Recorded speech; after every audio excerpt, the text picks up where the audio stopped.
ইরানের প্রয়াত সর্বোচ্চ নেতা আয়াতুল্লাহ আলী খামেনির হত্যাকাণ্ডের সুনির্দিষ্ট প্রতিশোধ নিতে বিশ্ব নেতাদের এক বিস্ফোরক টার্গেট বা লক্ষ্যবস্তুর তালিকা হিট লিস্ট প্রকাশ করেছে দেশের এক প্রভাবশালী গণমাধ্যম।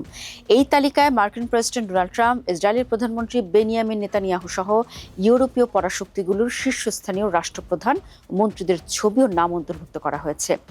তেহরান প্রশাসনের অত্যন্ত ঘনিষ্ঠ এবং কট্টরপন্থী সুরের জন্য পরিচিত হাম শাহরি পত্রিকার অনলাইন সংস্করণে এই লক্ষ্যবস্তুদের তালিকাটির বিশেষ একটি ইনফোগ্রাফিক প্রকাশ করা হয়। এর ঠিক আগে ইরানের নবনিযুক্ত সর্বোচ্চ নেতা মোজতবা খামেনি তার বাবার হত্যাকাণ্ডের কঠিন প্রতিশোধ নেওয়ার তীব্র অঙ্গীকার ব্যক্ত করেন।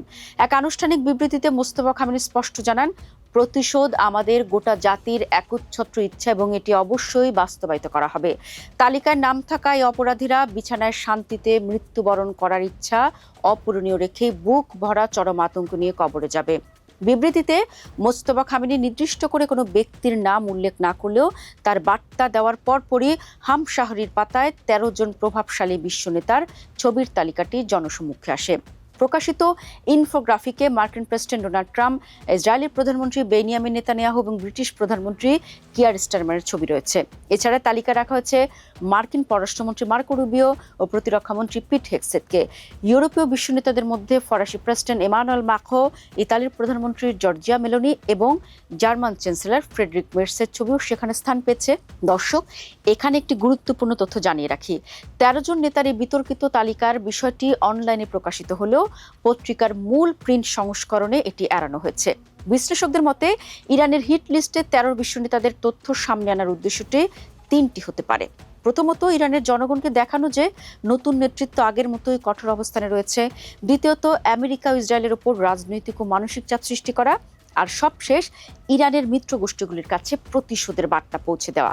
এই তালিকার মাধ্যমে শুধু আমেরিকা বা ইসরায়েল নয়, ইউরোপের বড় শক্তিগুলোকেও বার্তা দেওয়া হয়েছে।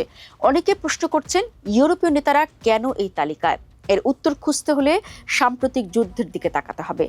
দর্শক, ইরান বহুদিন ধরে অভিযোগ করে আসছে যে ইউরোপীয় দেশগুলো ইসরায়েল ও আমেরিকাকে রাজনৈতিক সমর্থন দিয়েছে এবং তাদের সামরিক অভিযানের বিরুদ্ধে কার্যকর অবস্থান নেয়নি।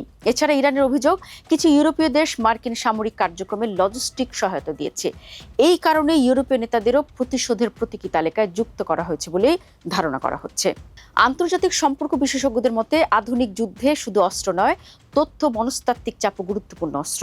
এই ধরনের তালিকা প্রকাশের মাধ্যমে ইরান একদিকে নিজেদের জনগণকে দেখাতে চায় যে নেতৃত্ব প্রতিশোধের অঙ্গীকার থেকে সরে আসেনি, অন্যদিকে প্রতিপক্ষকে সতর্কবার্তাও দিতে চায়। তবে একই সঙ্গে এমন প্রচারণা ভুল হিসাব বা অতিরিক্ত প্রতিক্রিয়ার ঝুঁকিও বাড়ায়, যা সংঘাতকে আরও বিস্তৃত করতে পারে।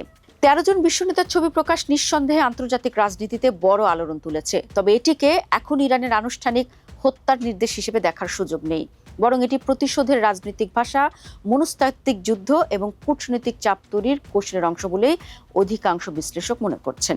তবে মধ্যপ্রাচ্যের বর্তমান অস্থির পরিস্থিতিতে প্রতীকী বার্তাও বাস্তব নিরাপত্তার ঝুঁকিতে রূপ নিতে পারে।